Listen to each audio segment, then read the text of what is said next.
mean, obviously, I'm sure a lot of the guys like being inside performer, but out east, I played in the cold a lot. You're from Connecticut, right? Yeah. So I think that's not a big deal. Honestly, I'm really excited for the game Saturday. So I'm, speaking of the game, obviously your first Axe game. Yep. I'm curious, and you're not from the Midwest, right? So so you're not like, I don't know. I'm just curious what your first impression of this rivalry was when you came in. Yeah. So honestly, I just learned recently that it's the oldest rivalry in college football. And obviously it's Coach Fick's first year as well with the rivalry. So I don't think, even though it's our first year, I think we still understand the meaning of the game and that we've lost the past 2 years. And, I think everybody has a chip on their shoulder, even the freshmen. So Coach Fick talked a lot about, and he did this for the Iowa game too, but he talked about how he was trying to kind of instill the importance of what the rivalry game means throughout the summer. I'm just kind of curious, what did that look like? Was it a history lesson? Was it what did that look like? Yeah, so I think it started actually in the beginning of the year. You had a few guys from the team stand up and kind of talk about the game and the history of the game. And I think today, in the past few days, he's gone over the history a little bit more as well. So I'm curious, just what have you seen from the attitudes of the guys that have been in this room? They've been in that Axe rivalry before. How have you seen them kind of approach it? I think these past few weeks, I think everybody's been really, I think there's been more of an energy to the team, more of a chip on the shoulder. Especially this week, the guys, even today, I thought we had a great practice. Guys were fired up to get after it. And, I think, in the linebacker room, I think we kind of set the tone on the defense. So they've been my role model this year, so I've been able to watch what they do. And, they've had a great impact this week just with the energy and passion for the game. So enough about the Axe game, and I want to talk about you for a little bit. So, you came in true freshman. You kind of came out of nowhere in the sense that you're getting this playing time. Just what was your mindset coming in, man? Yeah. I think when I came in this summer, I didn't really have a plan. I really just thought, work as hard as you can, day in, day out, learn the playbook. Do everything you can, stay after practice, work with coaches, and I think that's kind of just been my mindset, just get better every single day, and the rest will plan out. And I've been able to get a few reps here and there, so. So, if I'm not mistaken, the Illinois game, was that your first reps on defense? That was. Yep. Had you played any special teams before that? I did, so I think I started this year on pump block, first, I think it was Buffalo and Washington State. So that's kind of when I got my reps. Right. I was able to feel the game out. But Illinois, first time you're really thrown in there on defense. Oh, yeah. What was that environment like? Because you're thrown in. It's crunch time. It's game-winning drive time. What you get out there? What are you thinking? What's running through your mind? Yeah. So I actually was running down on kickoff because we just kicked it off, and I'm running back to the sideline, and the coach was screaming, "Alliegro!" I didn't know I was going on the field. So you're on the field, spy the quarterback. So I think I didn't even have time to really get nervous or anything like that. I was like, oh, okay. So I was really, when I was on the field, it was really okay. Just do your job. And they had me spying the quarterback, and I was able to get to the ball on one of those plays and tip it. Yeah, and after that game, Fickle said, we just sent him out there. We told him to spy the quarterback. Was that all it was? Like, hey man, just go out there and make sure the quarterback doesn't hurt us on the ground. Yeah, because I think that game is running all over the place. So especially at the end there, they just wanted me to use my speed to get to him if he was gonna escape the pocket. And that's really my only job was just spy him. I'm curious, because you mentioned your speed, obviously, but just what do you think about your skill set that you've shown the coaches? Like, what gave them the confidence to put you in that situation right there? What do you think you've shown this coaching staff? I think they've seen my athletic abilities as the season went on. Okay. Just been able, just going to practice, working hard, staying after practice, just kind of giving them that trust to put me on the field. And I think, they let me earn those reps on third down. And, as the season went on, they let me, make some blitzes and make some plays with my ability.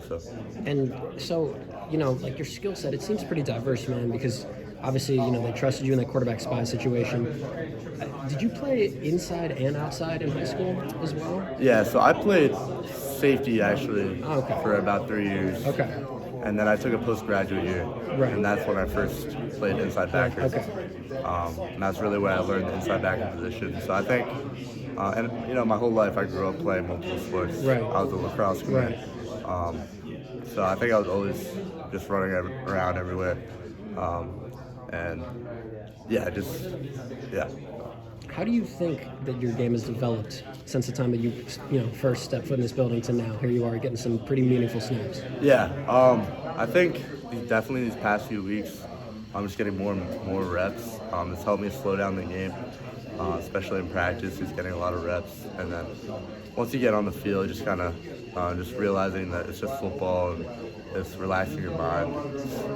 I think every rep I take, the game just becomes easier and easier. So you mentioned that post-grad year that you took. Mm-hmm. So if I'm not mistaken, so you were 17 your senior year of high school, right? Yep. And then, so you took that post-grad year, you're 18 in that post-grad year. Just what did that do for you, man? Like, what did that? I know it helped your recruitment, obviously, but just for your own development as a football player, what did that do for you? I think it was like the best thing that happened in my life, honestly. Just being able to take that other year, boarding school, all boys school, Mm-hmm. Being away from home for a whole year. Yeah. It really allowed me to transition into the college atmosphere really well. Just not getting homesick, and, the little things. So. And so, you're from Connecticut, obviously. Just curious, what's the football culture like up there? Yeah, so I'm from Darien, Connecticut, which is like a big lacrosse school. Yeah. Like everybody's known for going. It's the Northeast, right? Yeah, Just everybody's lacrosse. known for going D1 for lacrosse. Yeah. And I, as much as I love lacrosse, I wanted to do something different. Mm-hmm. I wanted to, do my own thing. So once I took that postgraduate year and went prep, that's kind of where football's taken more seriously in those prep leagues. Right. A lot more talent. Okay. And it's way easier to get recruited for some Yeah. reason, Oh, yeah. as compared to public schools. Right. So, that was great. So, you mentioned you're a lacrosse player too. If I'm not mistaken, you were committed to Navy to play lacrosse, is that correct? So, Yep. I don't know, could you kind of just describe your athletic background a little bit? When did you decide that football is what you want to focus on? Yeah, so it was really even my freshman year of high school, I really didn't even play on the football team. I didn't really get that many snaps. I almost thought of quitting football after my freshman year. Sophomore year, COVID happened. Sophomore year. Junior year, COVID happened. Didn't have a football season. Right. So I was like, all right, I'm just going to focus on lacrosse. Got that Navy offer. I actually was committed to Air Force at first, and then I decoded, committed Navy. And my whole high school career, really up until my senior year, after that football season, I was like, okay, I want to play football. I had, I don't know, something just clicked in my mind, I had to play football. So just being able to take that postgraduate year, and so I decommitted from Navy and kind of just put everything on the line, hoping to get some offers. Bet on yourself. And then, luckily I was able to a few offers. I went for camps in the summer, and that's kind of where, I think my parents really believed in me, and just people around me are like, okay, you can do this thing. And Coach Cooley, my A-long coach, he's a great mentor, did a great Coach job. Woolley, right? Yeah. He was a great coach for me, allowing me to get recruited. So I'm just blessed. It's funny you mentioned him because something Coach Woolley told us when you committed to Wisconsin is that you're really cool, calm, and collected. And something you said even just a couple minutes ago stuck with me. You when you got on the field against Illinois, it's calm down. It's just football. I don't know. Can you kind of just elaborate on your mindset when you take the field and what's allowed you to just play so freely? Yeah. I think just growing up, I've just played multiple sports in many different situations. So when I get on the field, I just remind myself why I play, and you play football, and I think I have a huge passion for the game. But once I get on that field, I think something in my mind, I'm just allowed. I can calm myself down and just realizing just execute your job and have fun playing. The last thing I got for you, man, is just so obviously we talked about your speed and your versatility. You played safety in high school, you play inside, outside. But what are you still working on to add to your game? Especially as the season kind of winds down here, and you could be in a position to get some serious playing time next year. What are you still working on? For me, obviously there's always stuff to work on. Just getting better and better, with the playbook weekend. Just like I think it's the little things. I think I have the bigger picture now, and now it's just working on the little details. Coach Fick's talking a lot about fundamentals and details this week, especially. So it's just continuing to work on the little details and the fundamentals of the game, and just keep stacking days and just get better. Absolutely. Appreciate you, man. Sweet. Nice to meet you. Thank you.